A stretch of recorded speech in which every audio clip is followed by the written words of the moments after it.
Hello everyone, welcome back.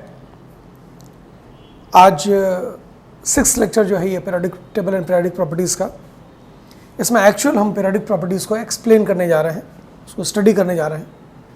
ये 10 properties हैं, एक एक करके इसको डिटेल में पढ़ेंगे। फर्स्ट 5 प्रॉपर्टीज़ जो हैं उनके ऊपर क्वेश्चन सबसे ज़्यादा पूछे जाते हैं। मान के चलिए पीरियोडिक प्रॉपर्टीज़ यानी इन 10 प्रॉपर्टीज़ में जितने भी क्वेश्चन बनते हैं उसमें 70 to 80% क्वेश्चन फर्स्ट 5 प्रॉपर्टीज़ में, और बाकी के प्रॉपर्टीज़ में भी क्वेश्चन बनते हैं 20 to 30%। और आगे इसका यूज़ भी बहुत है, valency oxidation state, chemical bonding, P block के स्टडी में, नेचर ऑफ ऑक्साइड पूरी केमिस्ट्री में, S block, P block, D block में क्वेश्चन पूछे जाते हैं। Anomalous behaviour, diagonal relationship, S block में बहुत एप्लीकेशन है इसका। तो एक एक करके हम डिस्कस करते हैं। पहली प्रॉपर्टीज़ जो हम डिस्कस करेंगे, atomic and ionic radius. तो simply we are going to study atomic radius. Atomic radius को अगर डिफाइन किया जाए तो ये सेंटर ऑफ द न्यूक्लियस से आउटर मोस्ट इलेक्ट्रॉन के बीच की डिस्टेंस है। Distance of outer most electron from the center of the nucleus of an atom is atomic radius.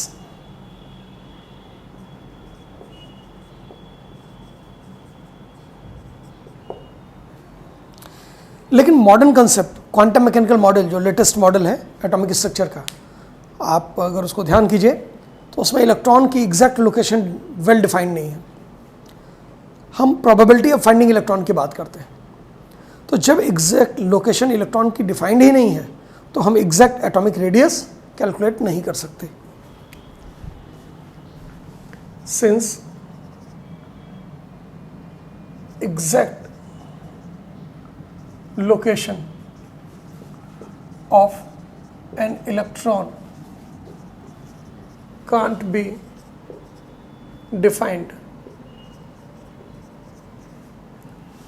as per latest model of atomic structure. Which model it is? Quantum or wave mechanical model. इस model में electron को wave माना जाता है। Wave एक energy form है, तो उसकी लोकेशन नहीं बताई जा सकती क्योंकि वो लोकलाइज नहीं होता है।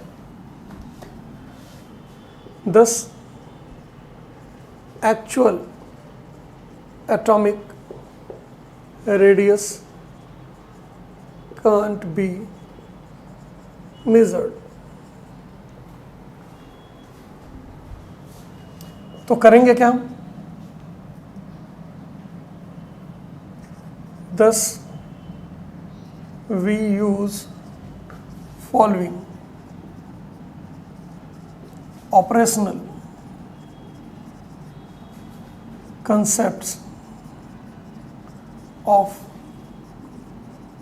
atomic radius. साइज का कंपैरिजन करने के लिए रेडियस की जरूरत पड़ती है। रेडियस ज़्यादा, साइज ज़्यादा। वॉल्यूम का कंपैरिजन भी इसी से कर सकते हैं, लेकिन रेडियस और वॉल्यूम डायरेक्टली रिलेटेड नहीं है। याद कीजिए, एटम को अगर स्फीयर मानेंगे तो V is directly proportional to R cube. इसका मतलब अगर किसी एटम का दूसरे एटम से रेडियस डबल हो तो वॉल्यूम जो होगा वो 8 टाइम्स होगा, 2 के पावर 3 टाइम्स। रेडियस बढ़ने पर वॉल्यूम बढ़ेगा, रेडियस बढ़ने पर साइज बढ़ेगा, लेकिन रेडियस बढ़ने पर वॉल्यूम सेम रेशियो में नहीं बदलता है। ये इसका रिलेशन है। तो हम रेडियस को पढ़ेंगे, अगर कभी वॉल्यूम का चेंज पूछा गया तो हम इसी से कंपेयर कर सकते हैं। कौन कौन सा ऑपरेशनल कंसेप्ट हम पढ़ते हैं एटॉमिक रेडियस का?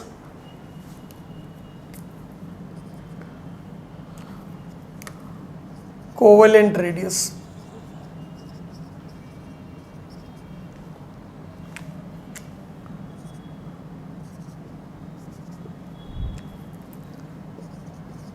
आयनिक रेडियस। इसमें दो तरीके के होते हैं, कैटायनिक एंड एनायनिक। फिर metallic radius and then van der Waals radius.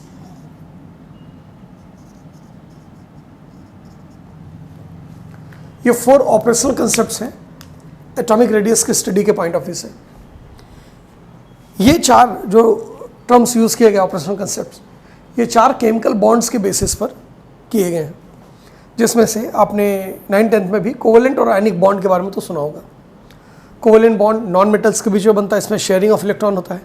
Ionic bond metal और नॉन मेटल के बीच में लगता है, मेटल इलेक्ट्रॉन लॉस करता है, कैटायन बनाता है, और नॉन मेटल इलेक्ट्रॉन गेन करके एनायन बनाता है। इसलिए मेटल के आयनिक रेडियस को कैटायनिक रेडियस, नॉन मेटल के आयनिक रेडियस को एनायनिक रेडियस इन जनरल कहा जाता है। या पॉजिटिवली चार्ज स्पीसीज जो एटम होगा उसका कैटायनिक रेडियस होगा, जो निगेटिवली चार्ज एटम होगा उसका एनायनिक रेडियस। कई ऐसे एटम होते हैं जो कैटायन एनायन दोनों बनाते हैं, जैसे हाइड्रोजन का H+ भी मिलता है, H- भी मिलता है, Cl+ भी बनता है, Cl- भी बनता है। कुछ ऐसे सिर्फ एनायन बनाते हैं, जैसे F- बनता है, प्लस नहीं बनता है। कुछ सिर्फ कैटायन बनाते हैं, जैसे Na+ बनता है, माइनस नहीं बनता है। तो हम सारे केसेस यहाँ पर देखेंगे। मेटेलिक रेडियस, मेटेलिक और वान डेर वाल फोर्सेस या van der Waals bond, metallic bond, ये आपने 9th-10th में नहीं पढ़ा था, और 11th में जब आप पढ़ेंगे इसको तो नेक्स्ट चैप्टर में पढ़ेंगे। हम पीरियोडिक टेबल पढ़ रहे हैं, ये NCERT का 3रा चैप्टर है। 4था चैप्टर जो है वो chemical bonding and molecular structure है, तो वहाँ मेटेलिक और वान डेर वाल बॉन्ड्स के बारे में बताया जाएगा या इंटरेक्शन के बारे में बताया जाएगा। तो 11th-12th में 4 तरीके के केमिकल बॉन्ड पढ़ते हैं और उसके बेसिस पे 4 तरीके के रेडियस डिफाइंड है। अब आप कहेंगे कि हमने 9th-10th में कोवेलेंट और आयनिक तो सीखा था, मेटेलिक और वान डेर वाल हम जब रेडियस ही नहीं जानते हैं, बॉन्ड ही नहीं जानते हैं, तो हम रेडियस कैसे सीखेंगे? तो उसमें कोई प्रॉब्लम नहीं है। हमको बॉन्डिंग का जो कंसेप्ट एक्सप्लेन करना होगा यहाँ पर हम उसको एक्सप्लेन करते हुए चलेंगे, और बाकी डिटेल में बॉन्डिंग जब आप पढ़ेंगे नेक्स्ट चैप्टर में तो इसमें क्लैरिटी और बढ़ जाएगी और उसका रिवीजन हो जाएगा। तो आइए हम शुरुआत करते हैं कोवेलेंट रेडियस से। कोवेलेंट रेडियस क्या होता है? Half of single covalent bond between 2 identical non metallic, non metallic कहना ज़्यादा ज़रूरी नहीं है क्योंकि कोवेलेंट कह दिया तो नॉन मेटेलिक होता ही है। 2 identical atoms is called its covalent radius.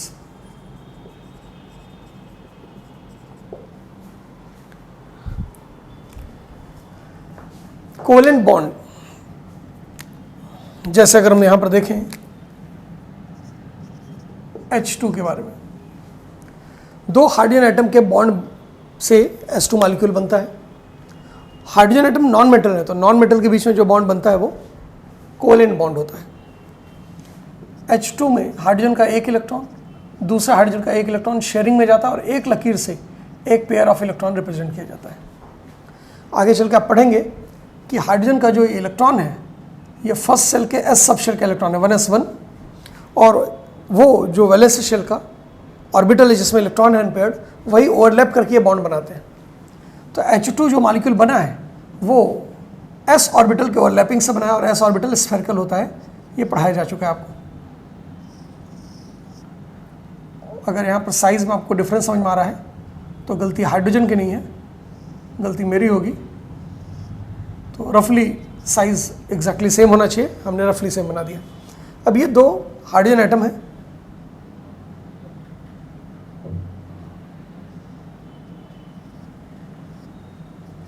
ये ओवरलैपिंग से बॉन्ड बना है। देखिए दोनों के न्यूक्लियस के बीच की जो डिस्टेंस है ये शेयर्ड इलेक्ट्रॉन क्लाउड होता है। दोनों के न्यूक्लियस के बीच की डिस्टेंस मान लेते हैं x है। तो जब 2 एटम किसी बॉन्ड के जरिए जुड़ जाते हैं तो उनके न्यूक्लियस के बीच की डिस्टेंस को बॉन्ड लेंथ बोलते हैं। अगर ये कोवेलेंट बॉन्ड से जुड़े हैं, इलेक्ट्रॉन की शेयरिंग के जरिए बॉन्ड बना है, तो इस न्यूक्लियस के बीच की डिस्टेंस यानी बॉन्ड लेंथ को कोवेलेंट बॉन्ड लेंथ कहेंगे। So here x is equal to covalent bond length. It implies that covalent radius of hydrogen is equal to x by 2.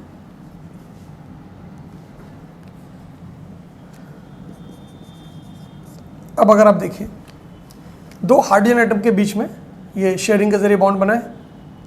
अब अगर ओवरलैपिंग ऑफ ऑर्बिटल हुआ है तो जब आप कोवेलेंट रेडियस का हाफ करेंगे तो एग्जैक्ट एटॉमिक रेडियस नहीं मिलेगा। ओवरलैपिंग की वजह से जो कोवेलेंट रेडियस आएगा वो एक्चुअल एटॉमिक रेडियस से थोड़ा सा क्या रहेगा, कम।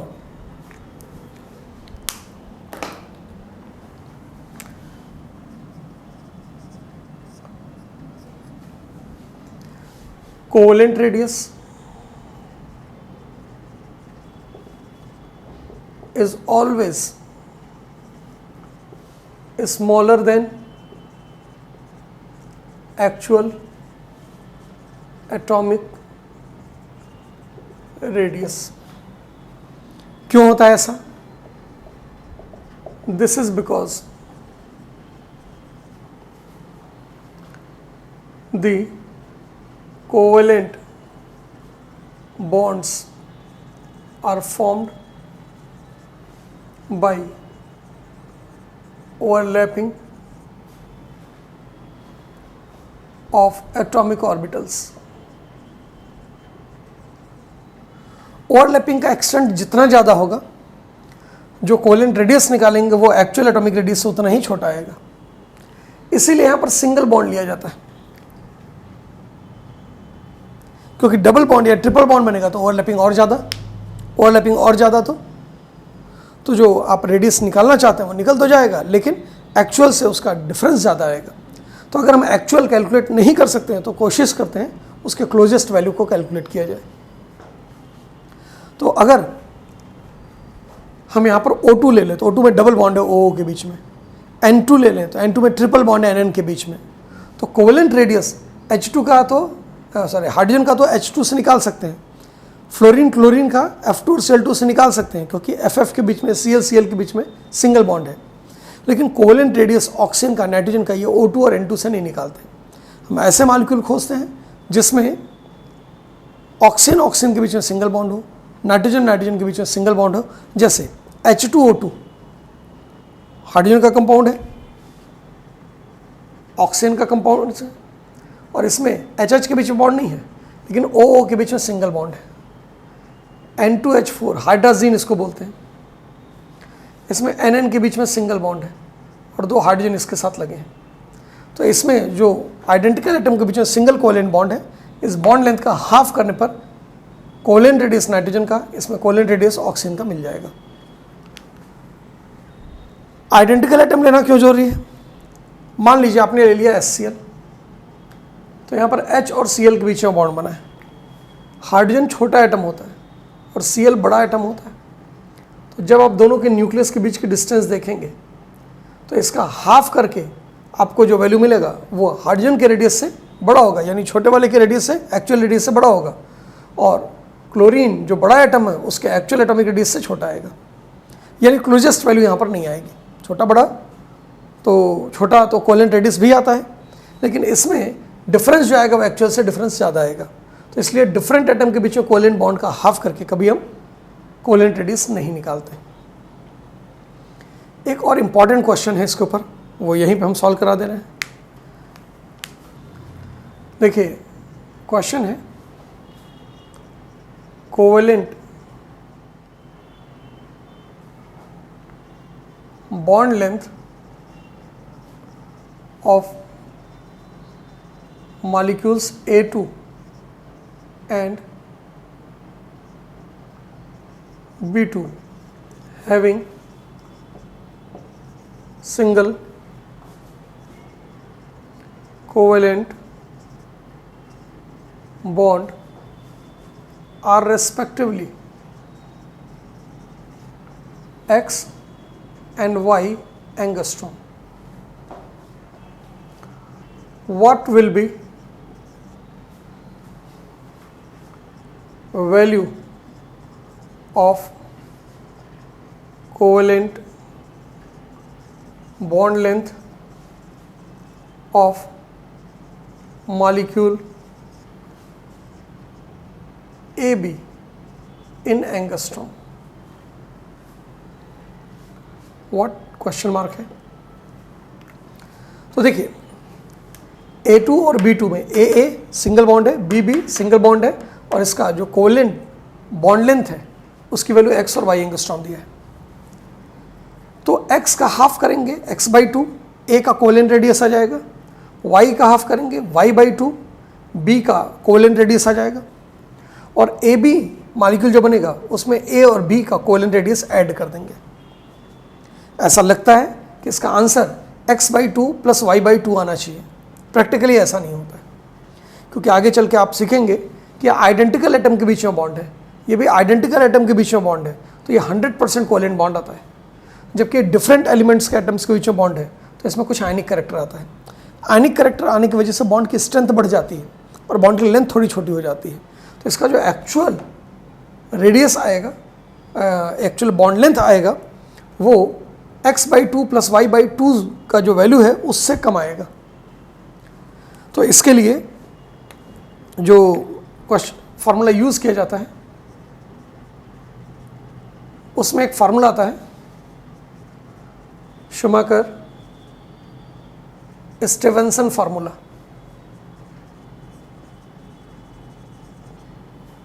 उसके अकॉर्डिंग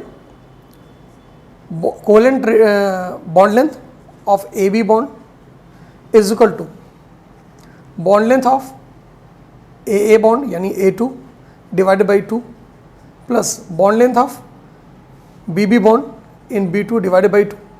ये कोवेलेंट रेडियस ऑफ A हो गया, ये कोवेलेंट रेडियस ऑफ B हो गया, दोनों को सम करके AB का बॉन्ड लेंथ एक्सपेक्टेड होगा। लेकिन इसमें से थोड़ा सा वैल्यू कम हो जाएगा क्योंकि आयनिक कैरेक्टर AB में आने की वजह से बॉन्ड की स्ट्रेंथ बढ़ जाती है और लेंथ कम हो जाती है। तो कितना माइनस करेंगे? 0.09 under root difference of electronegativity of A minus electronegativity of B। जो बड़ा है उसमें से छोटे को माइनस कर दीजिए। ये शूमाकर स्टीवेंसन फार्मूला है, ठीक है। काई A काई B भी कह सकते हैं, x से XB भी कह सकते हैं। ये क्या है? Electronegativity of A and B। Here chi A and chi B are electronegativity of A and B respectively।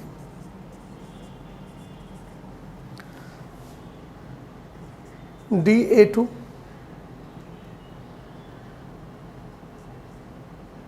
and dB2 and DAB are covalent bond length।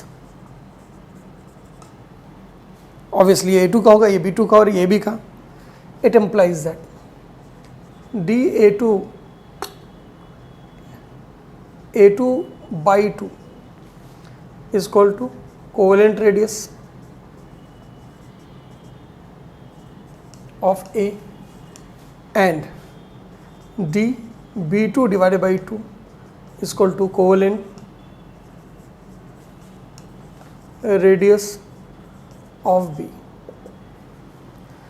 तो जब आपको इलेक्ट्रोनेगेटिविटी का डिफरेंस मिलेगा तब आप इस क्वेश्चन को सॉल्व कर सकते हैं। इलेक्ट्रोनेगेटिविटी की वैल्यू इसमें प्रोवाइड की जाती है। अगर इलेक्ट्रोनेगेटिविटी की वैल्यू प्रोवाइड नहीं किया गया तो क्या करेंगे? 4 ऑप्शंस देखेंगे, उसमें dA2/2 dB2/2 यानी A और B का जो कोवेलेंट रेडियस का सम है उससे छोटा आंसर देखेंगे। अगर उससे छोटा एक से ज़्यादा ऑप्शन दिया गया है तो जो थ्योरेटिकल वैल्यू आ रही थी dA2/2 dB2/2 का सम, उससे क्लोजेस्ट वैल्यू और इससे छोटा वैल्यू, यही आप आंसर के रूप में कर देंगे। क्योंकि डिफरेंस आता है, बहुत ज़्यादा डिफरेंस नहीं आता है। और ये फार्मूला 0.09 के साथ, ये कांस्टेंट वैल्यू है, तब यूज़ होता है जब सारे के सारे लेंथ एंगस्ट्रॉम में दिए गए हैं। तो यहाँ पर dA2 भी एंगस्ट्रॉम में दिया होगा, dB2 भी एंगस्ट्रॉम में दिया है, dAB भी एंगस्ट्रॉम में दिया है। अगर नहीं दिया है तो आप उसको एंगस्ट्रॉम में कन्वर्ट कीजिए, तब ये फार्मूला यूज़ कीजिएगा। क्योंकि अगर आप एंगस्ट्रॉम की जगह कोई और यूनिट में यूज़ कर रहे हैं तो यहाँ 0.09 नहीं आएगा, वैल्यू बदल जाती है। तो एंगस्ट्रॉम में इन जनरल वैल्यू दिया जाता है, अदरवाइज नैनोमीटर या पिकोमीटर में वैल्यू दिया जाता है, तो आप उसको एंगस्ट्रॉम में कन्वर्ट करके फिर इसको सॉल्व करेंगे। तो ये फार्मूला ध्यान रखिएगा। इसमें कोवेलेंट रेडियस और इलेक्ट्रोनेगेटिव दोनों का कंसेप्ट यूज़ होता है। हमने कोवेलेंट रेडियस में पढ़ा दिया है, इसका एक एग्जाम्पल हम सॉल्व करेंगे। वैसे तो ये क्वेश्चन थ्योरेटिकल है, फार्मूला हमने सिखाने के लिए किया था, लेकिन एक्चुअल में जैसे इसको H2 मान लीजिए, इसको Cl2 मान लीजिए, तो HCl का बॉन्ड लेंथ पूछेगा। तो इस तरीके का एक्चुअल न्यूमेरिकल इलेक्ट्रोनेगेटिविटी पढ़ाने के बाद उसके एप्लीकेशंस में हम फिर से कराएंगे। तो उस वक्त ये फार्मूला याद रखिएगा। NCERT में फार्मूला नहीं दिया है, लेकिन आपको बुक्स में इस तरीके के क्वेश्चन मिलेंगे। अगला जो टाइप है एटॉमिक रेडियस का, वह है आयनिक रेडियस। देखिए, रेडियस तो वही है न्यूक्लियस के सेंटर से आउटरमोस्ट इलेक्ट्रॉन के बीच की डिस्टेंस। तो अगर किसी आयन में देखेंगे तो वो डिस्टेंस को आयनिक रेडियस कहा जाएगा, लेकिन इसका भी एग्जैक्ट कैलकुलेशन पॉसिबल नहीं है। तो हम आयनिक बॉन्ड के जरिए आयनिक रेडियस को कैलकुलेट करते हैं। अब आयनिक बॉन्ड और आयनिक रेडियस में क्या रिलेशन, उसके बारे में बात करते हैं। For any binary ionic compound like AB। अब इसमें A और B दोनों एटॉमिक मान के चल रहे हैं। एग्जाम्पल NaCl, इसमें सोडियम भी एटम है, क्लोरीन भी एटम है, ये कैटायनिक एटम Na+ के फॉर्म है, ये Cl- के फॉर्म है।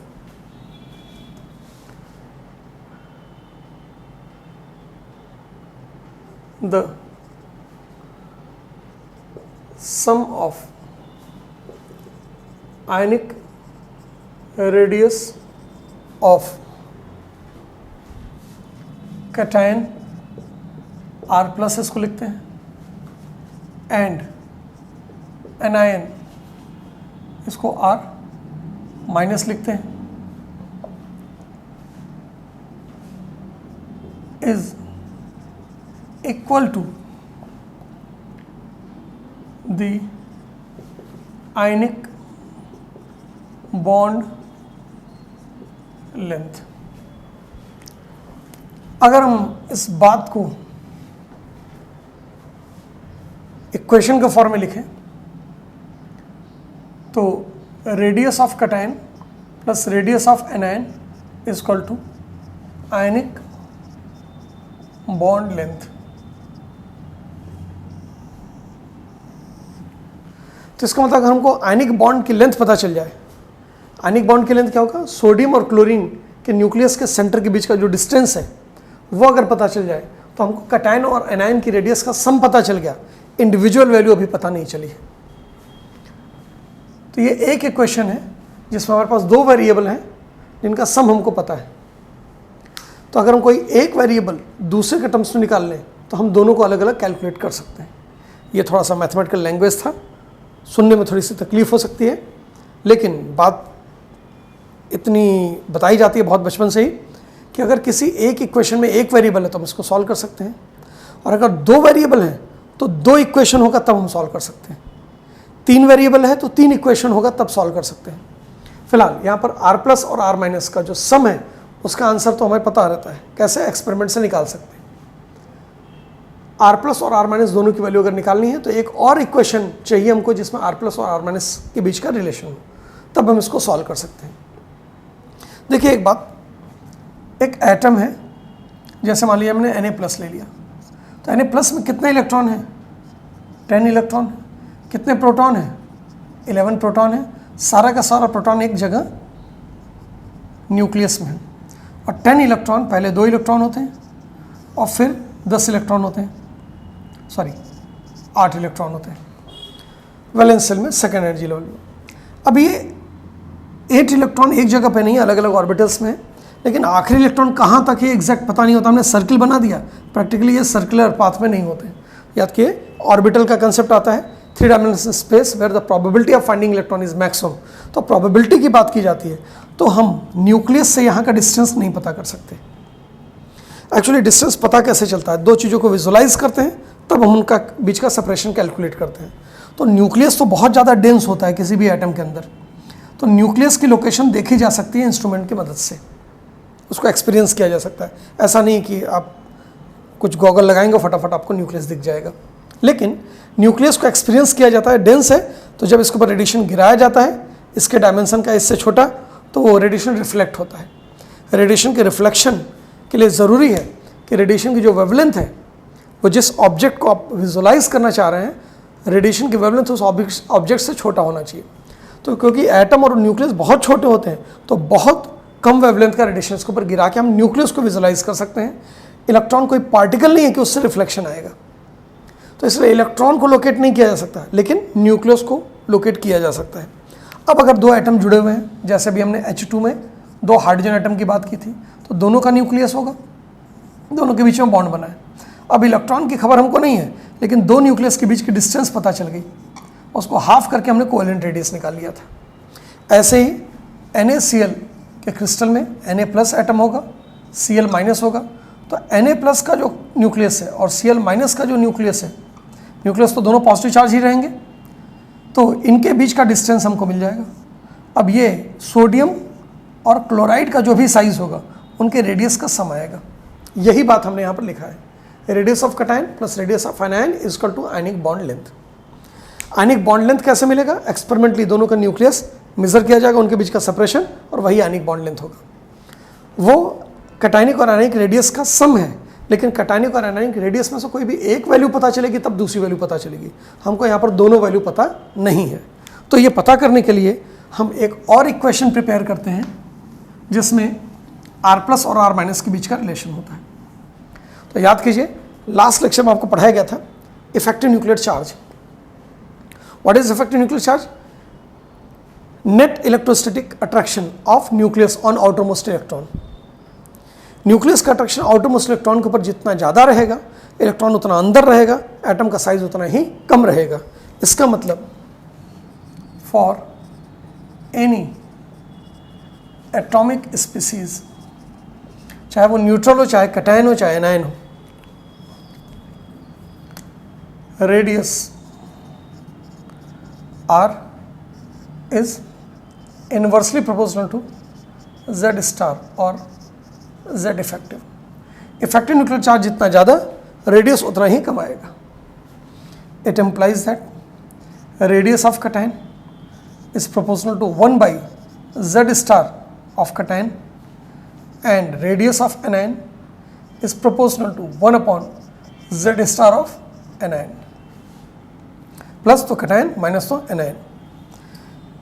दस इन दोनों से हमको पता चलेगा R+ upon R- is equal to, proportionality हटाएंगे तो कांस्टेंट आएगा दोनों जगह, और रेशियो लेंगे तो कांस्टेंट कैंसिल हो जाएगा। तो देखिए इन्वर्सली प्रोपोर्शनल है, तो radius of cation upon radius of anion equal to हो जाएगा Z* of anion upon Z* of cation. क्या Z* निकाला जा सकता है? यस, स्लेटर्स रूल से हमने लास्ट लेक्चर में बताया था Z* कैन बी कैलकुलेटेड। तो अगर Z* कटायन एनायन का हम निकाल लें तो इसका रेशो मिल जाएगा, और ये रेशो मिल गया तो एक वेरिएबल हो गया ये, एक इक्वेशन दो वेरिएबल का ये हो गया, और एक इक्वेशन दो वेरिएबल का ये हो गया।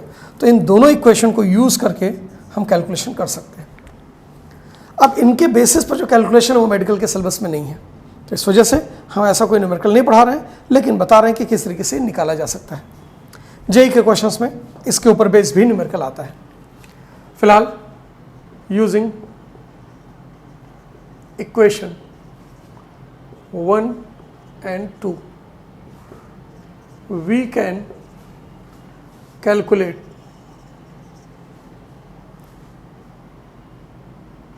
R+ and R- values. तो कटायनिक और एनायनिक रेडियस हम कैलकुलेट कर सकते हैं ये दो इक्वेशन को यूज़ करके।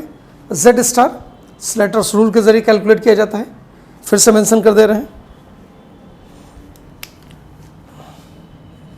Z* is calculated by using Slater's rule। ठीक है, तो इस तरीके से आयनिक रेडियस निकाला जाता है। आयनिक रेडियस के ऊपर क्वेश्चन बहुत ज़्यादा आते हैं, तो हम उनके क्वेश्चंस के बारे में बात करें।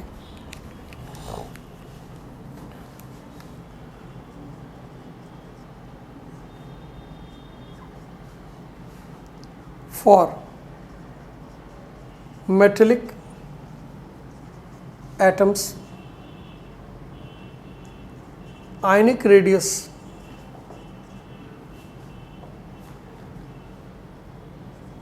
mostly means what? Cationic radius, while for non-metallic atoms it is called anionic radius. Mostly ऐसा होता है। वैसे मेटल का एनायन भी बनता है, लेस इलेक्ट्रोपॉजिटिव जो मेटल होते हैं उनका, और नॉन मेटल का कैटायन भी मिलता है और बहुत कॉमनली मिलता है। तो इन जनरल मेटल के आयनिक रेडियस को कैटायनिक रेडियस और नॉन मेटल के आयनिक रेडियस को एनायनिक रेडियस कहते हैं। Cationic radius is smaller than actual atomic radius, while anionic radius is larger than what? Actual atomic radius। Cation कैसे बनता है? इलेक्ट्रॉन रिमूव करके, लॉस करके। एनायन कैसे बनता है? इलेक्ट्रॉन को गेन करके। लास्ट लेक्चर में पढ़ाया गया था आप लोगों को Z star is equal to Z minus S, याद है? तो जब आप किसी एटम से इलेक्ट्रॉन रिमूव करते हैं या उस एटम में इलेक्ट्रॉन ऐड करते हैं तो Z पे कोई फर्क नहीं पड़ता। Z is the number of proton. फर्क पड़ता है इलेक्ट्रॉन के ऊपर, और इलेक्ट्रॉन S को चेंज करता है, स्क्रीनिंग कांस्टेंट को चेंज करता है। कैटायन बनने में इलेक्ट्रॉन रिमूव होगा, S की वैल्यू कम हो जाएगी। S की वैल्यू कम हो जाएगी तो Z स्टार बढ़ जाएगा। तो कैटायन में Z स्टार ज़्यादा होता है, इसलिए रेडियस कैटायन का कम आता है। अगर हम एनायन बनाएं तो इलेक्ट्रॉन और ऐड करेंगे, इलेक्ट्रॉन ऐड करेंगे तो S की वैल्यू, स्क्रीनिंग कांस्टेंट की वैल्यू बढ़ जाएगी। Z सेम है, S बढ़ गया तो Z स्टार कम। Z स्टार कम एनायन के केस में तो रेडियस ज़्यादा। तो बोलेंगे इफेक्टिव न्यूक्लियर चार्ज कैटायन का बढ़ जाने की वजह से, इलेक्ट्रॉन कम होने की वजह से इफेक्टिव न्यूक्लियर चार्ज बढ़ जाता है, इसलिए कैटायनिक रेडियस कम आता है।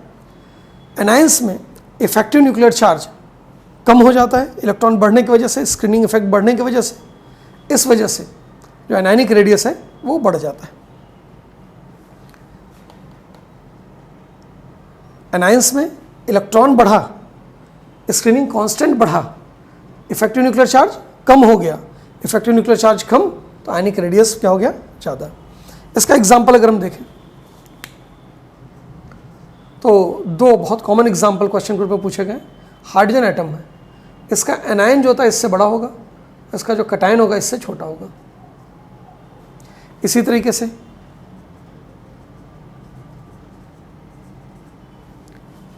I plus will be smaller than I, which is smaller than I minus।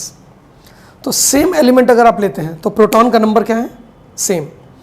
Proton का नंबर अगर सेम तो पॉजिटिव चार्ज आने पर साइज कम हो जाएगा, नेगेटिव चार्ज आने पर साइज बढ़ जाएगा। एनायन का रेडियस बड़ा हो जाएगा, कैटायन का रेडियस छोटा है।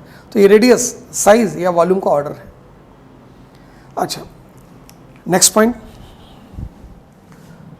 थर्ड पॉइंट हम नोट में देखते हैं।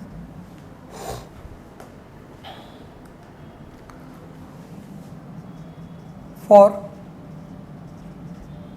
आइसोइलेक्ट्रॉनिक और isoprotonic species, the ionic radius is directly proportional to E by P। E क्या है? Number of electrons, number of protons.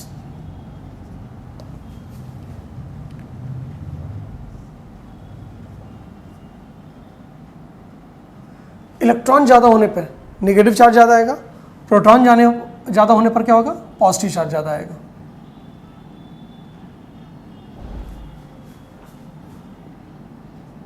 That is negative charge, positive charge. यानी नेगेटिव चार्ज जितना ज़्यादा रहेगा रेडियस उतना ज़्यादा आएगा, पॉजिटिव चार्ज जितना ज़्यादा रहेगा रेडियस उतना ही कम आएगा। लेकिन ये हमेशा सही होता है कब, जब आइसो इलेक्ट्रॉनिक या आइसोप्रोटॉनिक स्पीसीज हो। एग्जाम्पल देखते हैं।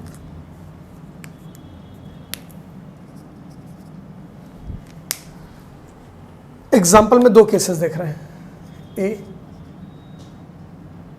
इन आइसो इलेक्ट्रॉनिक स्पीसीज। देखिए इलेक्ट्रॉन अगर सेम है तो प्रोटॉन बदलेगा, क्योंकि इलेक्ट्रॉन प्रोटॉन अगर दोनों नहीं बदल रहा है तब तो आइडेंटिकल स्पीसीज हो गई। तो अगर इलेक्ट्रॉन सेम रखना है तो प्रोटॉन बदलना तो एलिमेंट बदलता जाएगा। जैसे ऑक्सीजन के ऊपर -2 चार्ज, 8 + 2 10 इलेक्ट्रॉन। फ्लोरीन के ऊपर एक नेगेटिव चार्ज, 9 + 1 10 इलेक्ट्रॉन। फ्लोरीन का एटॉमिक नंबर 9 होता है, नेगेटिव चार्ज का मतलब एक extra electron.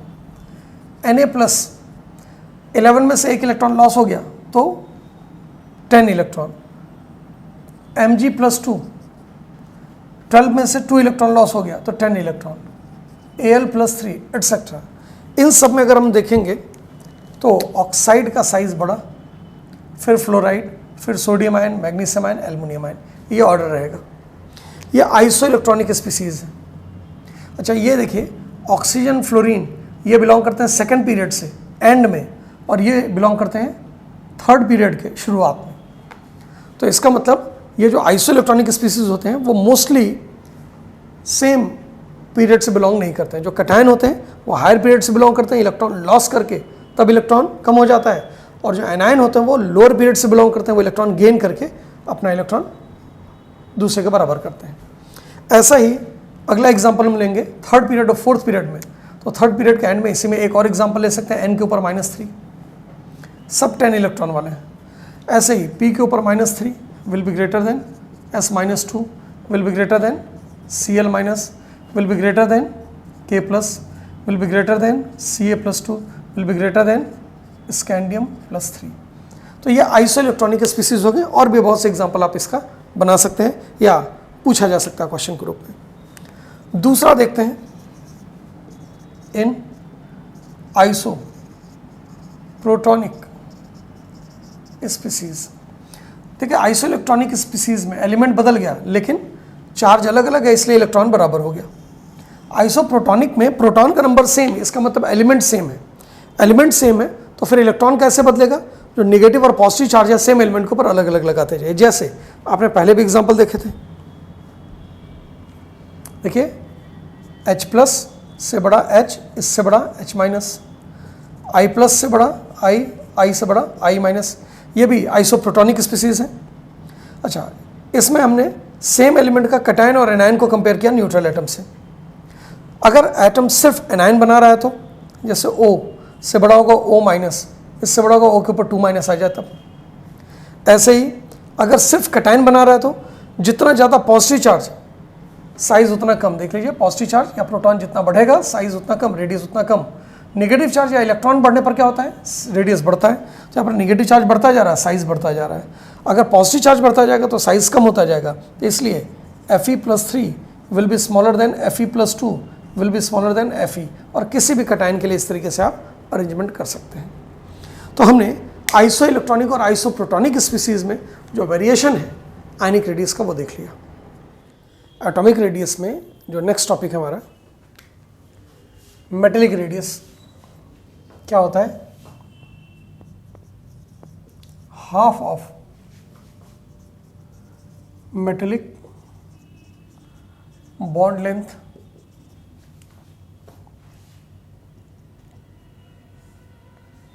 In a metallic crystal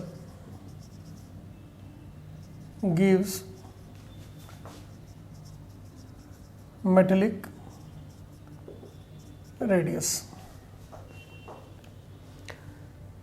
metallic crystal metal solid state में पाए जाते हैं, मर्क्यूरी को अगर छोड़ दीजिए तो सारे नेचर में। तो किसी भी प्योर मेटल का क्रिस्टल लेते हैं तो उसी मेटल के सारे एटम होते हैं जिनके बीच में बॉन्ड बनता है। मेटल्स के बीच में, सिर्फ मेटल्स के बीच में बनने वाला बॉन्ड मेटलिक बॉन्ड कहा जाता है, जो आप 11th में ही पढ़ना शुरू करेंगे, 9th-10th में आपको नहीं पढ़ाया गया। तो सोडियम के क्रिस्टल में सिर्फ सोडियम का एटम है और वो आपस में मेटलिक बॉन्ड के जरिए जुड़े हैं। कॉपर के क्रिस्टल में सिर्फ कॉपर के एटम्स हैं और वो मेटलिक बॉन्ड के जरिए जुड़े हैं। मेटलिक बॉन्ड में शेयरिंग ऑफ इलेक्ट्रॉन होता है, जैसे कोवेलेंट बॉन्ड में भी शेयरिंग ऑफ इलेक्ट्रॉन होता है, लेकिन कोवेलेंट बॉन्ड में शेयर्ड इलेक्ट्रॉन दो एटम के बीच में कन्फाइंड रहते हैं।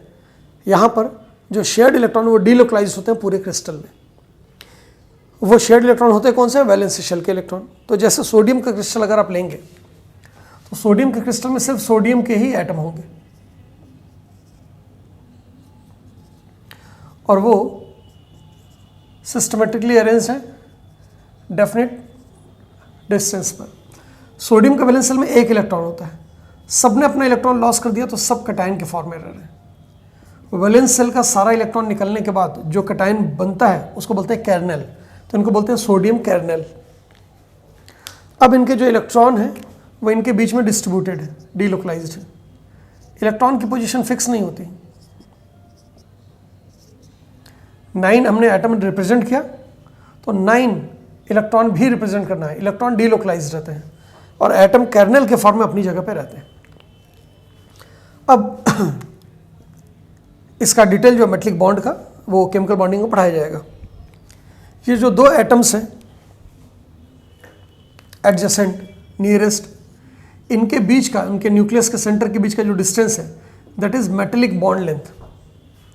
मेटेलिक क्रिस्टल में दो एडजेसेंट एटम के न्यूक्लियस के बीच का डिस्टेंस मेटेलिक बॉन्ड लेंथ कहा जाता है। जब इसका हाफ करेंगे तो ये मेटेलिक रेडियस मिल जाएगा, क्योंकि ये कर्नेल के फॉर्म में है मेटेलिक एटम। और ये माना जाता है कि delocalization of electron valence shell के ऑर्बिटल के ओवरलैपिंग की वजह से बनता है। तो ओवरलैपिंग की वजह से जो इंटरन्यूक्लियर डिस्टेंस होगा वो रेडियस के डबल से थोड़ा कम होगा। देख लीजिए, एक सोडियम एटम का ये रेडियस है, दूसरे का भी उतना ही रेडियस, तो इंटरन्यूक्लियर डिस्टेंस हो जाएगा 2r। लेकिन अगर ओवरलैपिंग हो गई तो जो डिस्टेंस आएगा इंटरन्यूक्लियर वो 2r में से थोड़ा सा कम रहेगा। तो डिस्टेंस अगर 2r के बराबर नहीं है, उससे कम है, तो हाफ करने पे जो वैल्यू आएगी वो एटॉमिक रेडियस से थोड़ा सा क्या आएगा? कम। तो ध्यान रखिएगा, it is used for only metals, क्योंकि मेटल्स में ही मेटलिक बॉन्ड बनेगा। It is smaller than actual atomic radius. क्यों होता है? This is because metallic atoms exist as their kernel and overlapping of orbitals। kernel क्या है? वो कटायन है। सारा वैलेंस इलेक्ट्रॉन जब लॉस करते थे तब जो कटायन बनता है उसको बोलते हैं kernel। केमिकल बॉन्डिंग में डिटेल में पढ़ाया जाएगा। Overlapping of orbitals takes place in metallic bond formation. So metallic bond length का हाफ मेटेलिक रेडियस होता है, जैसे कोवेलेंट बॉन्ड लेंथ का हाफ कोवेलेंट रेडियस होता है। लेकिन कोवेलेंट रेडियस डिफाइन करने के लिए जो बॉन्ड लेते हैं वो सिंगल बॉन्ड लेते हैं ताकि कम से कम ओवरलैपिंग हो, कम से कम चेंज आए, और आइडेंटिकल एटम के बीच में बॉन्ड लेते हैं। मेटेलिक क्रिस्टल में आइडेंटिकल कहना जरूरी नहीं है, क्योंकि किसी भी मेटल का जब आप क्रिस्टल लेंगे तो उसमें सारे एटम क्या होंगे? आइडेंटिकल होंगे। लास्ट जो एटॉमिक रेडियस हम पढ़ेंगे वो है van der Waals radius.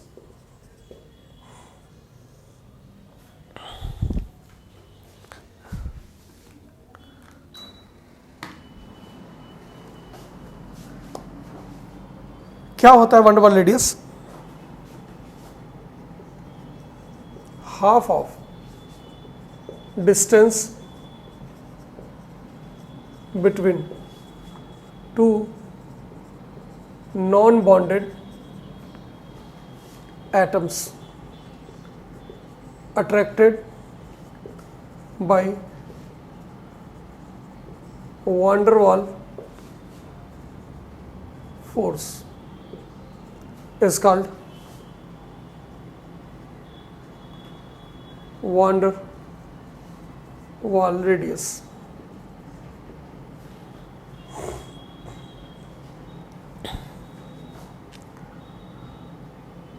Example पहले देख लें इसका।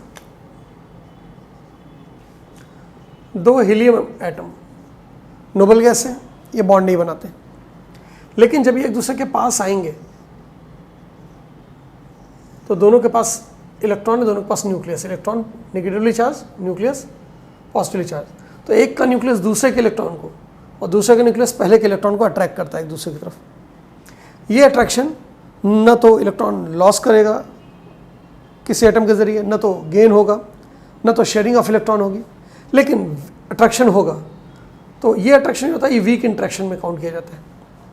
ये वीक इंट्रैक्शन वान डर वाल फोर्स कहा जाता है, वान डर वाल इंट्रैक्शन कहा जाता है। तो अगर ये नॉन बॉन्डेड है, इनके बीच में इलेक्ट्रॉन का लॉस गेन या शेयरिंग नहीं हुआ है और इनके बीच में फोर्स ऑफ अट्रैक्शन लग रहा है, बहुत वीक फोर्स जो वान डर वाल फोर्स कहा जाता है, तब इनके बीच के डिस्टेंस का वैल्यू मान लीजिए है एक्स। तो यहाँ पर x इक्वल टू क्या हो जाएगा? वान डर वाल बॉन्ड लेंथ। इसका मतलब वान डर वाल रेडियस इक्वल टू जाएगा x/2।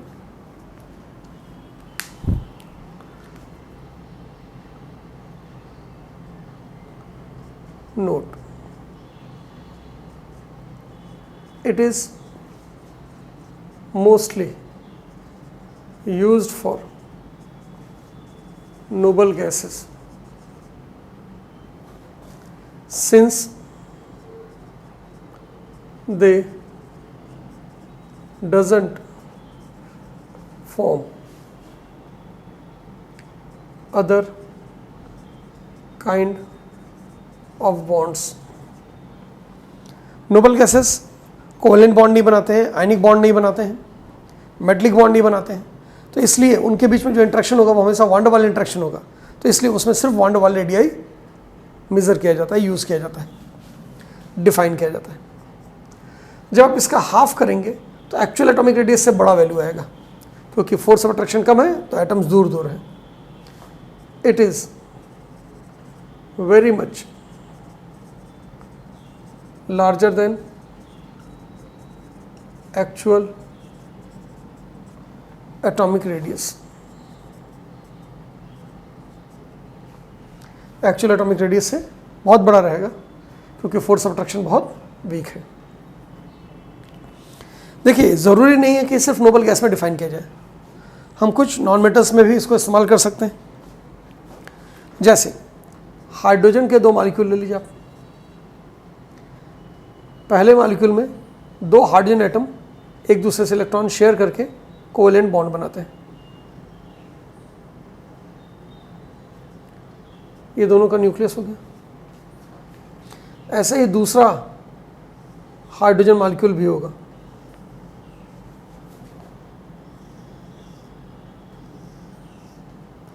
एटम का साइज थोड़ा बड़ा छोटा बड़ा जो हो रहा है वो ड्राइंग खराब होने की वजह से हो रहा है। नेचर में सारे हाइड्रोजन एटम एक जैसे होते हैं। अब देखिए, ये जो डिस्टेंस है और ये जो डिस्टेंस है ये बराबर होगा। अगर ये x है तो ये भी x होगा,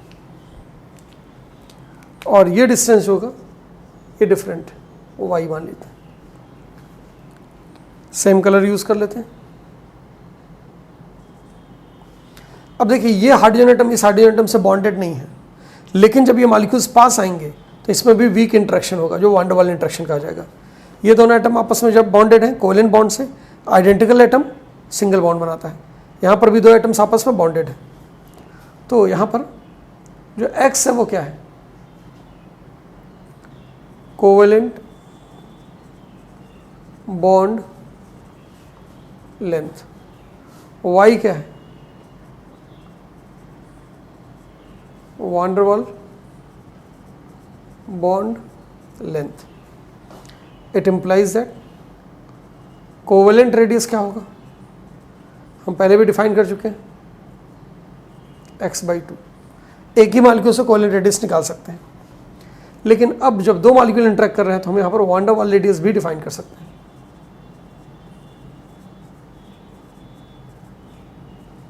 y/2 हो जाएगा। तो जिस तरीके का फोर्स ऑफ अट्रैक्शन दो एटम्स के बीच में लगेगा, जैसा बॉन्ड बनेगा वैसा ही रेडियस हम उसमें कैलकुलेट कर पाएंगे। तो एटॉमिक रेडियस के डिफरेंट टाइप्स हमने देख लिए। आयनिक रेडियस का डिस्कशन सबसे ज़्यादा इंपॉर्टेंट है। अब हम इनका पीरियोडिक ट्रेंड देखेंगे, लेफ्ट टू राइट और टॉप टू बॉटम, इसमें किस तरीके से चेंज आता है। पीरियोडिक ट्रेंड किसी भी पीरियोडिक प्रॉपर्टीज में दो तरीके से देखा जाता है। ए, इन पीरियड्स, और ये लेफ्ट टू राइट देखते हैं। कभी कभी क्वेश्चन में लोग ट्विस्ट करने के लिए जब नया क्वेश्चन नहीं बना पाते हैं तो लेफ्ट राइट की जगह राइट टू लेफ्ट पूछ लेते हैं। अब ये बस ऑब्जर्वेशन की बात है, थोड़ा सा इग्नोरेट हो जाते हैं स्टूडेंट को कि हमेशा लेफ्ट राइट देखा है, तो क्वेश्चन पे ध्यान नहीं देते हैं कि राइट टू लेफ्ट पूछा है या लेफ्ट टू राइट। तो इसलिए क्वेश्चन को केयरफुली पढ़ना बहुत ज़रूरी है, अदरवाइज क्वेश्चन बहुत ईजी रहेगा और एक अनयूजुअल चेंज उसमें कर दिया जाएगा और क्वेश्चन आप गलत कर देते हैं। मतलब आप ही गलत नहीं करते हैं, कुछ लोग जो इग्नोरेंट होते हैं वो गलत कर देते हैं। पीरियड में left to right atomic radius जो होता है वो कम होता जाता है। क्यों कम होता जाता है? अभी नहीं, मतलब पढ़ाया गया था इसके पहले कि लेफ्ट टू राइट जाने पर जो इफेक्टिव न्यूक्लियर चार्ज है वो बढ़ जाता है। क्यों? क्योंकि इलेक्ट्रॉन वैलेंस शेल में भरे जाते हैं, आउटरमोस्ट शेल में भरे जाते हैं एक पीरियड में लेफ्ट राइट जाने पर, और आउटरमोस्ट शेल के जो इलेक्ट्रॉन की स्क्रीनिंग कांस्टेंट है वो बहुत कम है। कितना है? 0.35 each electron.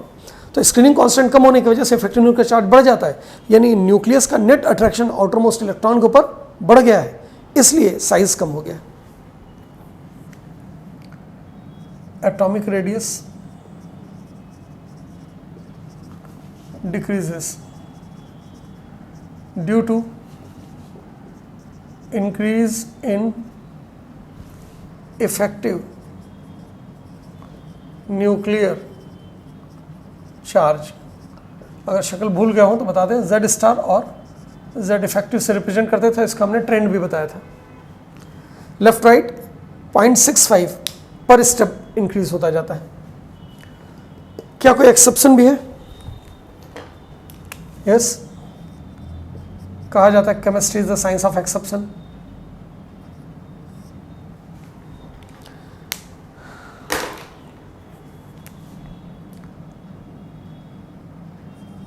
Atomic radius in any period increases from 17th group, bracket में ये हेलोजेंस का ग्रुप है, to 18th group, noble gases इसमें रहते हैं। इसका भी एक बड़ा जायज़ रीज़न है। क्या?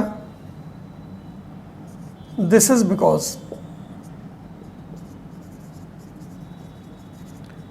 in halogens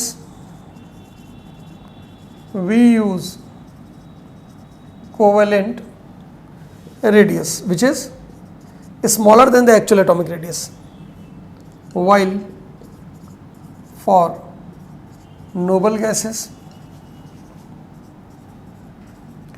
van der Waal radius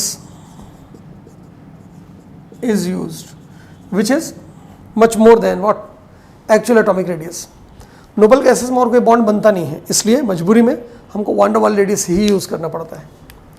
और हेलोजेंस में क्योंकि कोवेलेंट बॉन्ड बनता है, वैसे चाहे तो हेलोजेंस में हम वान डर वाल रेडियस डिफाइन कर सकते हैं, लेकिन वान डर वाल रेडियस एक्चुअल एटॉमिक रेडियस से बहुत ज़्यादा बड़ा आता है, जबकि covalent radius actual atomic radius से थोड़ा सा छोटा आता है। इसका मतलब covalent radius is more closer to the actual atomic radius. तो अगर हम एक्चुअल वैल्यू नहीं पता कर सकते तो क्लोजेस्ट वैल्यू यूज़ करते हैं। हेलोजन के लिए कोवेलेंट रेडियस क्लोजेस्ट है और नोबल गैसेस के लिए सिर्फ वान डर वाल रेडियस ही डिफाइन कर सकते हैं। तो अगर हम पीरियोडिक ट्रेंड देखें सेकेंड पीरियड में, एलिमेंट्स कौन से हैं? Lithium, beryllium, boron, carbon, nitrogen, oxygen, fluorine और नियॉन। तो लिथियम से लेकर फ्लोरीन तक तो साइज डिक्रीज होता जाएगा, लेकिन फ्लोरीन से नियॉन बढ़ जाएगा। ऐसे ही अगर हम थर्ड पीरियड में देखें तो sodium, magnesium, aluminium, silicon, phosphorus, sulphur, chlorine और आर्गन। सोडियम से क्लोरीन तक तो साइज डिक्रीज होता जाएगा, लेकिन क्लोरीन से आर्गन बढ़ जाएगा, क्योंकि नियॉन और आर्गन में हम वान डर वाल रेडियस यूज़ करेंगे, यहाँ पर कोवेलेंट रेडियस यूज़ करेंगे, यहाँ पर मेटेलिक रेडियस यूज़ किया जाता है मेटल्स में, लिथियम, सोडियम, मैग्नीशियम, एल्युमिनियम वगैरह में। फिलहाल मेटलिक की जगह अगर आप कैटायनिक रेडियस भी यूज़ करेंगे तो छोटा ही आएगा। चलिए दूसरा ट्रेंड जो हम देखते हैं, इन ग्रुप्स, वर्टिकल कॉलम्स को ग्रुप बोलते हैं, तो top to bottom, T for top, B for bottom, तो ग्रुप्स में टॉप टू बॉटम मूव करते हैं।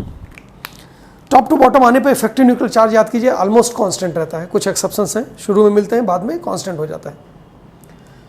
Top to bottom effective nuclear charge constant है, लेकिन नंबर ऑफ शेल्स बढ़ते जा रहा है, नंबर ऑफ एनर्जी लेवल्स बढ़ते जा रहे हैं, इसलिए एटॉमिक साइज इंक्रीज करता जाएगा। तो यहाँ पर हम एटॉमिक रेडियस लिख रहे हैं। रेडियस बढ़ने का मतलब वॉल्यूम बढ़ रहा है, साइज बढ़ रहा है।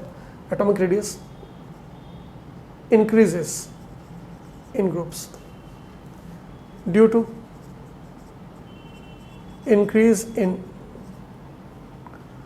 number of shells, that is energy levels। जितना ज़्यादा एनर्जी लेवल रहेगा साइज उतना ही ज़्यादा आएगा। क्या इसमें भी कोई एक्सेप्शन है? पहले एक एग्जांपल देख लेते हैं जहाँ एक्सेप्शन नहीं है वहाँ पर। देखिए एस ब्लॉक में कोई एक्सेप्शन नहीं है, एल्किल मेटल, एल्कलाइन एर्थमेटल्स में कोई एक्सेप्शन नहीं है।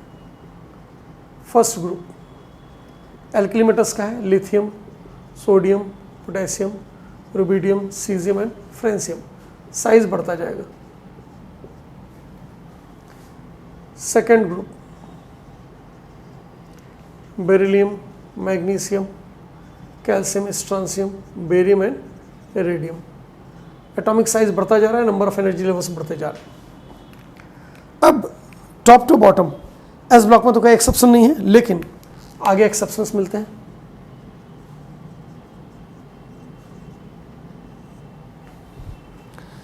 देखिए एक्सेप्शंस जो हैं यहाँ पर दो हैं। पहला है ड्यू टू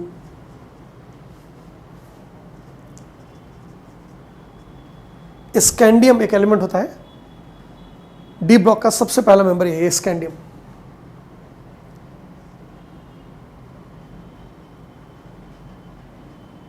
स्कैंडिनॉइड कॉन्ट्रैक्शन,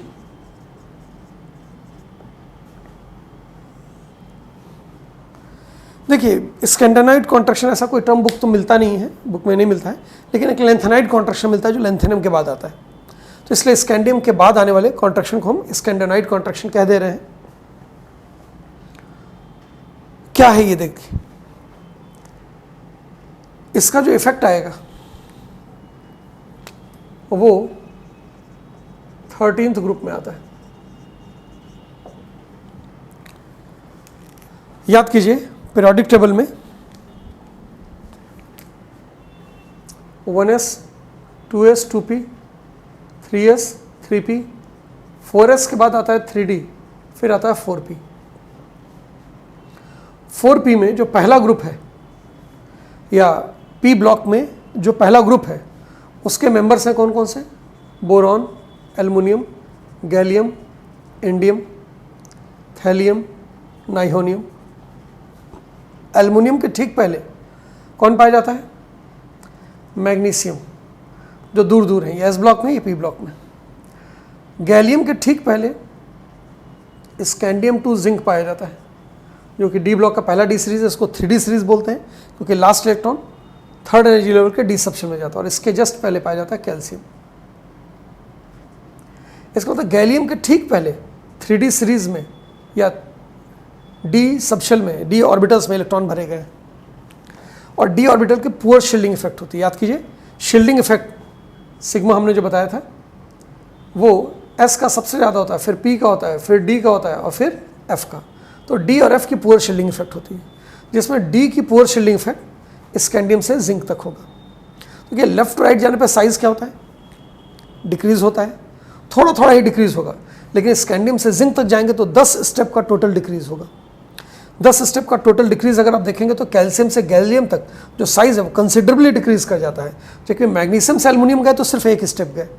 तो मैग्नीशियम से एल्युमिनियम में जो साइज का डिक्रीज है वो स्लो है, लेकिन कैल्शियम से गैलियम यानी गैलियम के जस्ट पहले large decrease in atomic size आता है डी ऑर्बिटल के इलेक्ट्रॉन्स की पुअर शील्डिंग इफेक्ट की वजह से।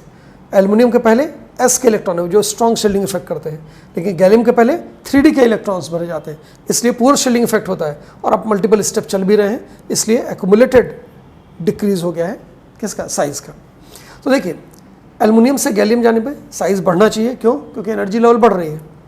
लेकिन एल्युमिनियम से गैलियम ऐसे जंप करके नहीं आते हैं, एल्युमिनियम का नेक्स्ट एटॉमिक नंबर गैलियम नहीं है, तो एल्युमिनियम से पहले जाएंगे कहाँ पर? सिलिकॉन, फास्फोरस, सल्फर, इस तरीके से जाएंगे और फिर अगले एनर्जी लेवल में आएंगे, फिर कई स्टेप में मूव करेंगे। और जितनी बार आप लेफ्ट टू राइट जाते हैं साइज़ का डिक्रीज होता जाता है।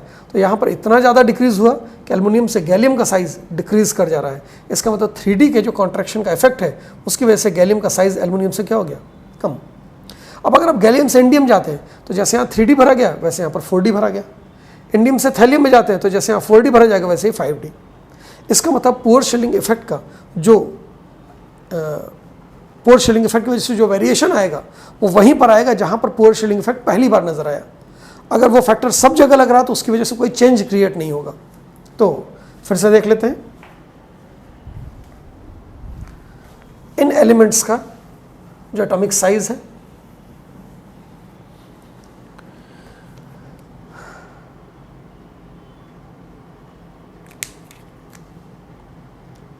Boron, aluminium, gallium, indium, thallium. Boron से एल्युमिनियम का साइज़ बड़ा होता है, लेकिन एल्युमिनियम से गैलियम का साइज़ कम हो जाता है। गैलियम से इंडियम बड़ा, इंडियम से थैलियम भी बड़ा। अब जो गैलियम का साइज़ डिक्रीज़ हुआ वो सिर्फ एल्युमिनियम से डिक्रीज़ हुआ। तो यहाँ पर एक्चुअल जो साइज़ आएगा बोरॉन से बड़ा गैलियम, इससे बड़ा एल्युमिनियम, इससे बड़ा इंडियम और इससे बड़ा थैलियम। नाइहोनियम इसलिए नहीं लिख रहे हैं क्योंकि वो मैन मेड एलिमेंट है, उसकी स्टडी ज़्यादा नहीं हुई है। तो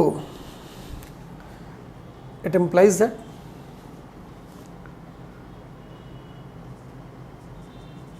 स्कैंडिनॉइड कॉन्ट्रैक्शन, फिर से बोल रहे हैं, स्कैंडिनॉइड टर्म टाइप का कोई टर्म है नहीं।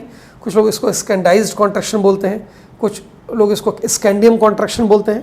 तो ये सिर्फ स्कैंडियम का कॉन्ट्रैक्शन नहीं है, स्कैंडियम की पूरी सीरीज का कॉन्ट्रैक्शन है, इसलिए स्कैंडिनॉइड कॉन्ट्रैक्शन यूज कर रहे हैं, which is analogous to lanthanide contraction. Lanthanide contraction term use होता है बुक्स में। तो scandide contraction is due to poor shielding effect by 3D electrons before gallium. ऐसा ही एक और बहुत इंपॉर्टेंट एक्सेप्शन आता है, due to lanthanoid contraction. Lanthanoid contraction की वजह से जो इफेक्ट आता है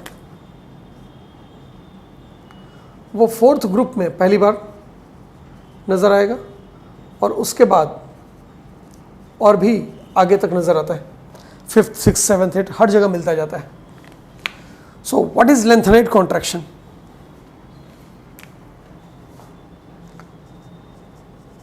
sudden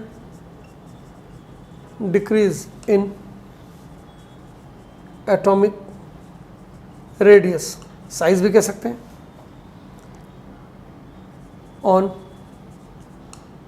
moving from lanthanum to hafnium.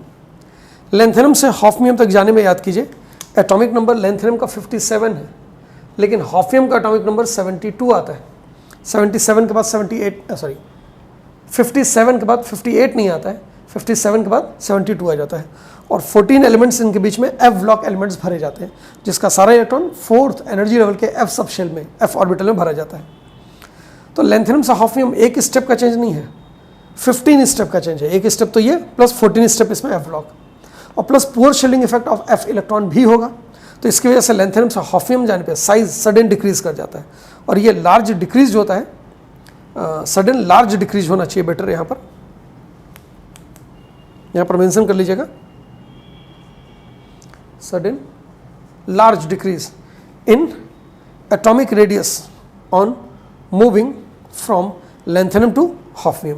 देखिए डिक्रीज अगर लार्ज है तो साइज बहुत छोटा हो जाएगा, तो लैंथेनम से हॉफनियम के जाने पर साइज बहुत छोटा हो जाता है।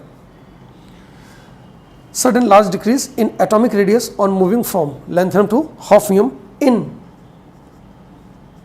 6th पीरियड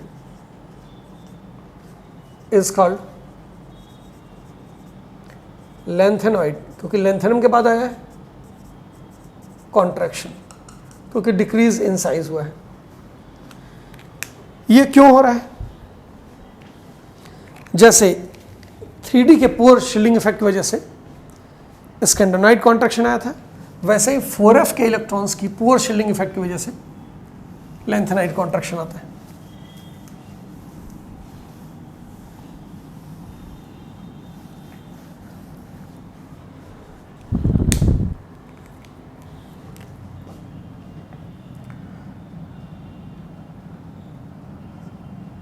लैंथेनॉइड, और इसका यूज आगे भी कई चैप्टर्स में बहुत ज़्यादा होगा। Contraction is due to poor shielding effect by 4f electrons between before hafnium. Hafnium के जस्ट पहले, लैंथेनम के जस्ट बाद, यानी लैंथेनम और हॉफनियम के बीच में जो इलेक्ट्रॉन भरे गए हैं वो 4f में भरे गए हैं और 4f की शील्डिंग इफेक्ट बहुत पुअर होती है।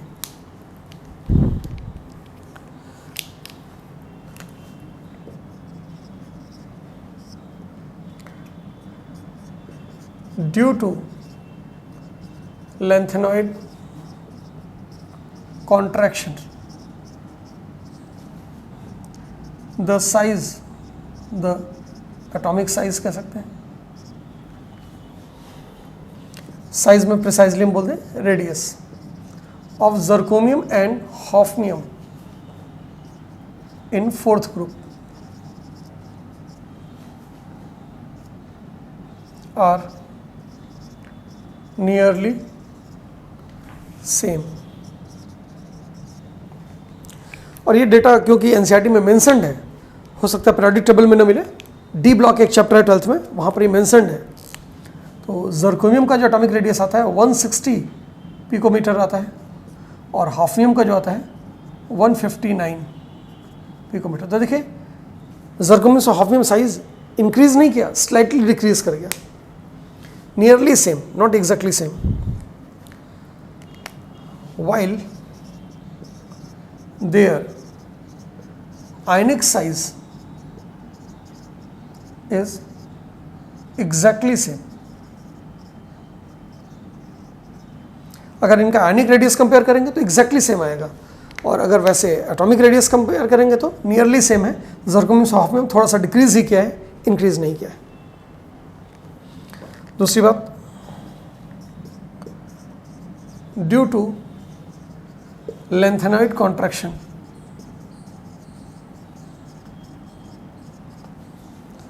properties of elements of any group from fourth group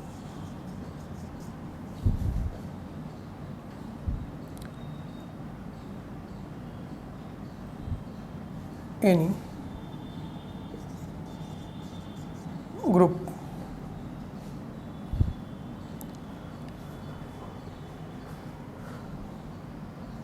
are comparable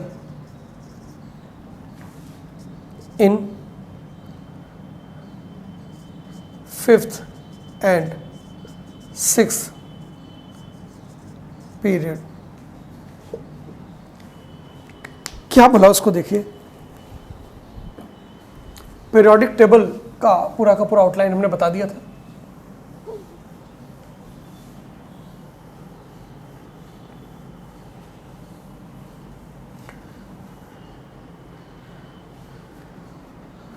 देखिए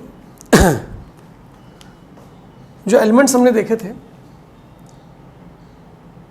scandium, titanium, vanadium, chromium, manganese, iron, cobalt, निकल, कॉपर एंड जिंक, ये 3D सीरीज है और 3D सीरीज फोर्थ पीरियड में मिलता है। फिफ्थ पीरियड की अगर हम बात करें, स्कैंडियम के नीचे इट्रियम, फिर जर्कोमियम, नियोबियम, मोलिब्डेनम, टेक्नीशियम जो कि मैन मेड एलिमेंट है, आयरन के बाद ruthenium, rhodium, palladium, argentum and cadmium, ये 4D सीरीज है। 4D सीरीज फिफ्थ पीरियड में पाया जाता है। फिर इसके नीचे पाया जाएगा लेंथेनम, हॉफनियम, टेंटेलम, वोल्फ्रम, नाम से W सिंबल आता है, इसको टंगस्टन पॉपुलरली बोलते हैं, टेक्नीशियम का rhenium, osmium, iridium, platinum, aureum, Aurum की वजह से इसको AU सिंबल दिया जाता है, अदरवाइज गोल्ड पॉपुलरली इसको बोलते हैं, एंड हाइड्रागैरियम पॉपुलरली मरकरी बोला जाता है, हाइड्रागैरियम नाम से HG सिंबल आया है। ये 5D सीरीज है और 5D सीरीज सिक्स पीरियड में पाया जाता है। इसके जस्ट नीचे कौन पाया जाएगा, एक्टिनियम, हॉफियम के बाद रदरफोर्डियम, इसके बाद डबनियम, सीबोर्गियम, हमने बताया था सीबोर्ग नाम के एक साइंटिस्ट के बेसिस पे दिया गया है, बोरियम नील्स बोर के नाम पे दिया गया है, हैसियम, मेटनेरियम, डामस्टेडियम, रेंजेनियम, कॉपरनीसियम, ये 4 सीरीज हैं डी ब्लॉक में। तो ये सीरीज वाइज अगर देखेंगे तो ये 3D सीरीज है, ये 4D सीरीज है, ये 5D सीरीज है, ये 6D सीरीज है।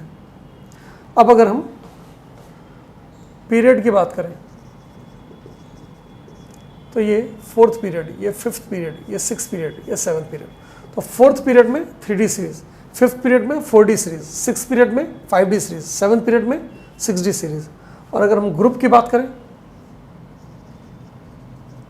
तो ये 3, 4, 5, 6, 7, 8, 9, 10, 11, 12। अब जरा गौर से देखिएगा, अगर हम इनका एटॉमिक रेडियस कंपेयर करते हैं तो बोला गया है due to lanthanide contraction properties of elements, इसमें एटॉमिक रेडियस भी आएगा, आयनेशन एनर्जी भी आएगा, properties of elements of any group आप फ्रॉम फोर्थ ग्रुप, यानी फोर्थ ग्रुप से शुरू करेंगे, किसी भी ग्रुप में प्रॉपर्टीज की बात कर रहा है। After from fourth group are comparable, comparable का मतलब उनकी प्रॉपर्टीज में बहुत ज़्यादा चेंज नहीं आएगा। वैसे तो हम top to bottom atomic radius क्या बोलते हैं, इंक्रीज करता है, लेकिन अगर इंक्रीज करेगा तो बहुत थोड़ा सा इंक्रीज करेगा। बहुत ज़्यादा चेंज नहीं आएगा। और ऐसा भी हो सकता है कि कहीं कहीं डिक्रीज़ कर जाए, तो इसका मतलब जो भी चेंज आए वो नेग्लिजिबल चेंज आएगा, बहुत स्मॉल चेंज आएगा, इसी को बोलते हैं कंपेरेबल हो गया। लेकिन ये होगा कहाँ से? 5th से 6th पीरियड में। जब आप 4th में 5th पीरियड से 6th पीरियड में जा रहे हैं तो ज़र्कोनियम से हॉफनियम जा रहे हैं, तो ज़र्कोनियम से हॉफनियम का साइज़ कंपेरेबल हुआ, तो नियोबियम से टेंटेलम का साइज़ भी कंपेरेबल होगा, मोलिब्डेनम से टंगस्टन का भी कंपेरेबल होगा। तो ये साइज़ जो कंपेरेबल हो रहे हैं वो 5th पीरियड से 6th पीरियड जाने में हो रहा है किसी भी ग्रुप में फ्रॉम 4th ग्रुप। अब ऐसा क्या हो गया यहाँ पर कि इसके बाद इनका साइज़ कंपेरेबल हो गया? देखिए, साइज़ कंपेरेबल इसलिए हुआ क्योंकि लैंथेनम से हॉफनियम जाने पर लैंथेनाइट कॉन्ट्रैक्शन हुआ है, तो ऊपर से नीचे आने पे जो इंक्रीज़ है और लेफ्ट टू राइट जाने पे जो डिक्रीज़ है वो एक दूसरे को कंपनसेट कर देते हैं और साइज़ कंपेरेबल हो जाएगा, आयनेशन एनर्जी कंपेरेबल हो जाएगी, प्रॉपर्टीज़ कंपेरेबल हो जाएगी। जैसे लैंथेनम हॉफनियम के बीच में 4F भरा जाता है, वैसे एक्टिनियम रदरफोर्डियम के बीच में 5F भी भरा जाता है। तो यहाँ पर एक्टिनाइट कॉन्ट्रैक्शन भी होता है, लेकिन यहाँ पर भी कॉन्ट्रैक्शन हुआ, यहाँ पर भी कॉन्ट्रैक्शन हुआ, तो इसकी वजह से कोई चेंज नहीं क्रिएट होगा। तो इसका मतलब हॉफनियम से रदरफोर्डियम जाने पे जो usual change top to bottom है वैसा ही रहेगा, लेकिन ज़र्कोनियम से हॉफनियम जाने पर साइज़ का जो इंक्रीज़ होना था वो नहीं हुआ, क्योंकि उसके पहले डिक्रीज़ हो चुका है और वो उसको कंपनसेट कर देता है। तो अगर हम एटॉमिक रेडियस देखें ग्रुप नंबर 3 में, एलिमेंट्स कौन कौन से? स्कैंडियम, इसके बाद इट्रियम, लैंथेनम, एक्टिनियम। साइज बढ़ता जाएगा, टॉप टू बॉटम पूछा जाए क्यों, तो बोलेंगे एनर्जी लेवल बढ़ रही है।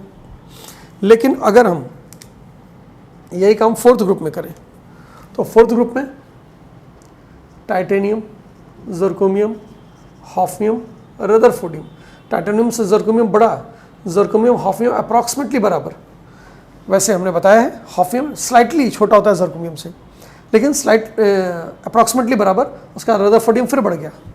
अच्छा, 5th ग्रुप में करके देखिए, 6th ग्रुप में करके देखिए, ये प्रॉपर्टी ऐसे ही कंपेरेबल हो जाएगा, क्योंकि ज़र्कोनियम से हॉफनियम जब ये ट्रियम से लैंथेनम जा रहे हैं तो 5th पीरियड से 6th पीरियड में जा रहे हैं, और ये एक ग्रुप है, 3rd ग्रुप, 4th ग्रुप। तो अगला ग्रुप कौन सा है? 5th group, vanadium, niobium, tantalum और डबनियम। डबनियम मैन मेड एलिमेंट है, फिर भी ट्रेंड तो वैसे ही रहेगा, साइज इंक्रीज किया, कंपेरेबल हो गया लैंथेनाइट कॉन्ट्रैक्शन की वजह से, और फिर इंक्रीज कर गया। तो ध्यान रखिएगा, अगला भी लिख देते हैं, क्रोमियम से बड़ा होगा मॉलिब्डेनम, मॉलिब्डेनम टंगस्टन कंपेरेबल रहेंगे, और इससे बड़ा होगा सीबोर्गियम। तो ये लैंथेनाइट कॉन्ट्रैक्शन का जो इफेक्ट है वो एंड तक चला जा रहा है पूरे के पूरे डी ब्लॉक में, ठीक है। और ये इफेक्ट सिर्फ डी ब्लॉक में नहीं जाता है, ये इफेक्ट पी ब्लॉक में भी जाता है, लेकिन एटॉमिक रेडियस के लिए नहीं जाता है। तो लैंथेनाइट कॉन्ट्रैक्शन का इफेक्ट डी ब्लॉक में 4th ग्रुप से शुरू होगा, एंड तक तो जाएगा ही। पी ब्लॉक में भी इसका इफेक्ट आता है, लेकिन आयनेशन एनर्जी के ऊपर आता है, एटॉमिक रेडियस के ऊपर नहीं।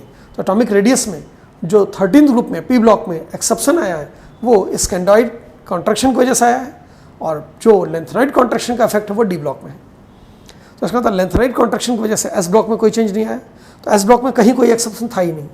डी ब्लॉक में जो exception top to bottom size में आ रहे हैं वो लैंथेनाइट कॉन्ट्रैक्शन की वजह से आ रहे हैं, और किस लोकेशन पर आ रहे हैं, किस जगह पर आ रहे हैं, वो हमने एक्सप्लेन कर दिया है। और पी ब्लॉक में एक एक्सेप्शन है, और वो भी 13th ग्रुप में है, और वो स्कैंडॉइज्ड कॉन्ट्रैक्शन की वजह से आ रहा है, 3D के पुअर शील्डिंग इफेक्ट की वजह से, और ये 4F की पुअर शील्डिंग इफेक्ट की वजह से। और जो हम एक्टिनाइट कॉन्ट्रैक्शन की बात कर रहे हैं वो भी बात आप यहाँ पर मेंशन कर लीजिएगा, like lanthanide contraction,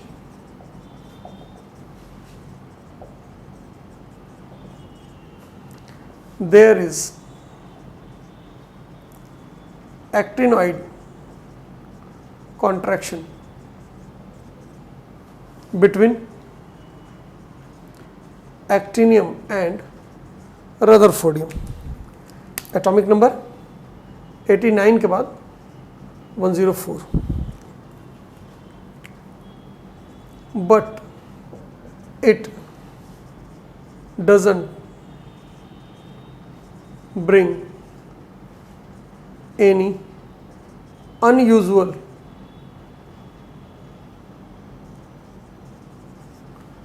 change. Thus it is of little significance.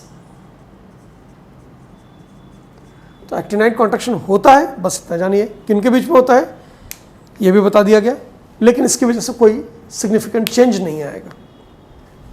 तो एक बार इसको फिर से रिवाइज कर लीजिएगा। Left right top to bottom जो एक्सेप्शंस थे उनके साथ हमने पीरियोडिक ट्रेंड देखा एटॉमिक साइज का। इसके साथ ही नीट के पॉइंट ऑफ व्यू से कंप्लीट हो गया।